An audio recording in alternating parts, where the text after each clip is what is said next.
Those are the worst type of games to watch. I don't even mean big picture where we sit in the standings and where the Sixers are at should we win. We'll get into that in a second, but just those games where your team hangs around just within striking distance. They make little runs, right? And they give you just enough hope. They hang the carrot hope out in front of you the entire way. But if you've watched enough basketball in your gut, you're like, hey, we ain't winning this game. They give you a little bit of hope. They give you enough hope to finish watching the game, right? So the Warriors come into Philadelphia riding, what is it, a 5-6 game winning streak, 5 game winning streak, sixth place right in their sight. And the Sixers, the coldest team in the league headed into this one, right? The 9 game losing streak. But as cliche as it sounds, you hear Fitz say this all the time on the local telecast. It's when you play the opponent. And I actually thought that it was a bad time to play the Sixers. Let me give you the case for why it was a bad time. Friday, they announced Joel Embiid is done for the season. We understand big picture how catastrophic that is. And let's be honest, his career is in jeopardy because if he can't ever get his weight down, I don't think it's going to matter what type of surgeries they do, right? But in the short term, in the now, in the present, I think that actually boosts that roster because they've had that hanging over their head. He's in and out of the lineup. Everybody's waiting for him, and that's always the subject matter with the Sixers. And now it's kind of can be pushed into the future. Don't worry about that till the offseason. We got what we got. Let's rally. We've been getting embarrassed 9 in a row, the longest streak, I think, in Sixers history, right? So you have that. And then Podcast P puts the mic down. He's finally come to the realization like, dude, this is going to end bad for me. Like I've signed this contract. I need to focus on basketball. And so you're like, all right, we get an engaged Paul George. And then again, the 9 game losing streak, it's a national televised game. We got a primetime game Saturday night against Steph Curry and one of the hotter teams in the league. That pot of gumbo, that stew of situation for the Sixers team, I was like, dang, they might come out pretty inspired here. This might not be that easy. And then you look at it from the Warriors side, no Jimmy Butler, right? And look, it's looked so good with Jimmy. And I've sat here and I'm like, dang, I had no idea it was going to look this good, right? And you see the people that were pro Jimmy before the trade taking crazy victory laps. Fine, cool. Like, no, it's looked really good. Like if you envisioned like his game like that, by all means. But let's not present, and that's the other part of it. Let me get to that because you have also the pro Jimmy people before the trade that are like, I can't believe any of y'all would have not thought this would have been so good, right? Kind of dismissing that half of the conversation with Jimmy was availability, right? Like, let's not dismiss that.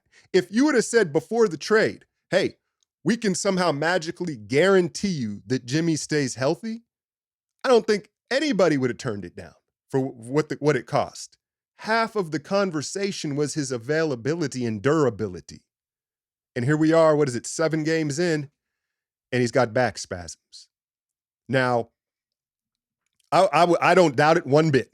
And we'll talk Kuminga here in a minute, but I don't doubt that he's got a bad back one bit just by how he plays, how many bad falls and collisions he has on a night-to-night basis. And that's what's scary. Because it's not like some freak thing, like he dove into the scorer's table. No, like this is who Jimmy is.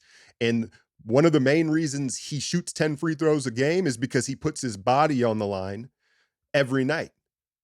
And so, yeah, I'm not trying to be negative and like I still am excited that he's here in the trade, but let's not act like that hasn't been a major part of the conversation around it because people want to dismiss that. So we're missing Jimmy, right? So the game opens up and I guess Tyrese Maxey has been chipped up, but he's playing. And I was kind of taken back by his shot selection. Like, I understand you're hurt, but it doesn't mean you have to take horrible shots. But they had others that chipped in, mainly Quentin Grimes, who was newly acquired from the Dallas Mavericks. Dallas fans are down bad right now. Like, if Grimes, what is Grimes, like 25? I know that everywhere he stopped, people like him. But he's a journeyman. What was he? Drafted by the Clippers to the Knicks, to the Pistons, to the Mavericks, and now to Philadelphia. And he's one of these guys that everyone's intrigued with, but he hasn't really found a home. And it's almost as if like chip on the shoulder, like, let me prove it to you. This is my opportunity. Like, let me get going here. And so he has 10 points in the first quarter. And it's like, okay, all right. And it just keeps on going, right? And the issue, I don't have an issue with him getting hot. I think that there is what we have to understand when we go out east and we play these teams that you only see twice a year, there's a lack of familiarity, and it can help and it can hurt you, right? And I thought it hurt the Warriors last night. And you saw Draymond at the end of the Magic game with Wagner and Ben Caro go under those two screens. And I said it in the breakdown, like if they were out west, I think Draymond would understand their tendencies more, right? And so there's a lack of familiarity with Grimes. Okay, they don't necessarily have a great scouting report on him. He's bounced around. He hasn't played a lot. Once he has 30, that's my issue. It took up until Grimes had 30 points last night before they were like, hey, maybe we need to pay a little more attention to him. Tim Legler on the call was like, yeah, the Warriors, they're not like, at what point here do you throw the scouting report away and say, this dude's having a career night? It took far too long to recognize the hot hand, you know? And initially I'm like, Stackhouse has been kind of bad. He's been like, the 12-3 start, he was getting a ton of credit. I haven't, like, the adjustments haven't been there. The scouting reports on these teams hasn't been there. And I'm assuming that's on him on the defensive end. Yabusele will and wants to shoot the three. Yabusele is a pick and pop three. That's not how we played him. We were in drop coverage on him. We dared him, right? But then I also thought about it. This goes beyond Stackhouse, because before he got here as the defensive coordinator, right, it's kind of a running joke. Role players have career nights against the Warriors. And so it is a cultural philosophy with Steve, and I'm guessing Draymond plays a part in that as well, where if a guy gets hot who's not a star player, the Warriors always are just like, well, he's going to cool off. We're not going to, it reminds me of Mark Jackson. Maybe it goes back to Mark Jackson. Remember when Mark used to be on the call, he'd say, don't overreact. The important thing is you don't overreact, right? Just because he made one or two, right? The Warriors don't react in time to the hot hand. That's really my biggest gripe with the game last night. Now, Draymond had himself a stinker, and Draymond, he's so boomer bust at times. And,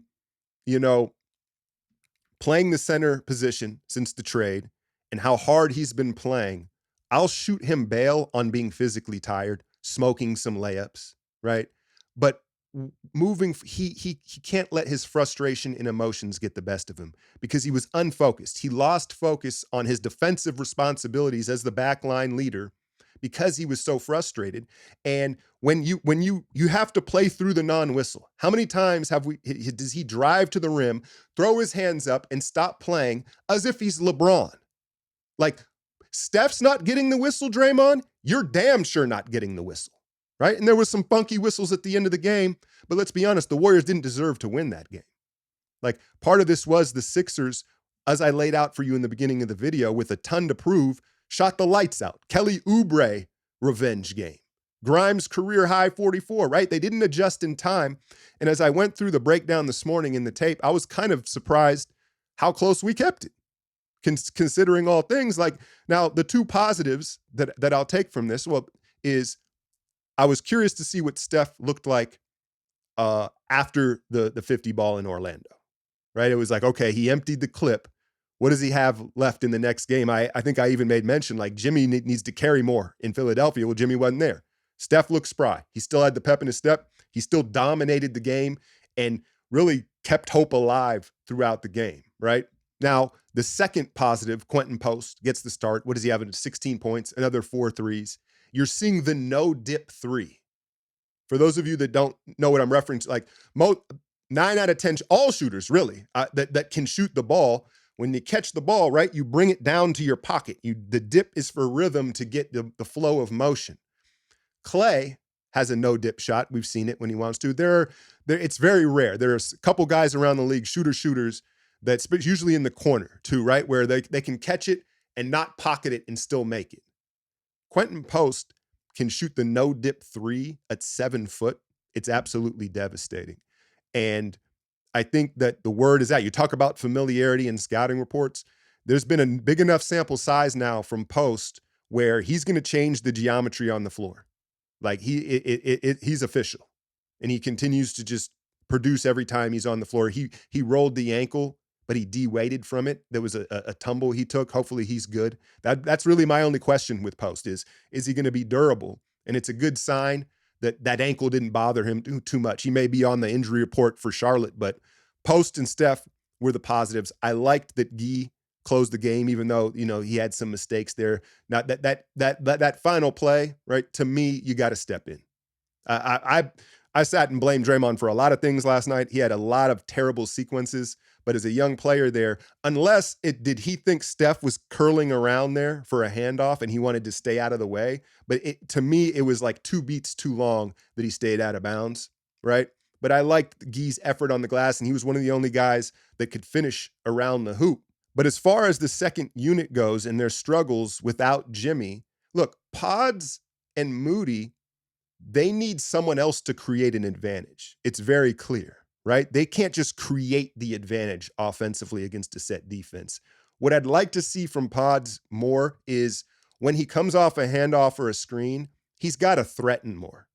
He too often he turns the corner and he doesn't even look at the rim or change pace to threaten I might do something. He just fires off it at the same pace and tries to find the pass, and it becomes predictable.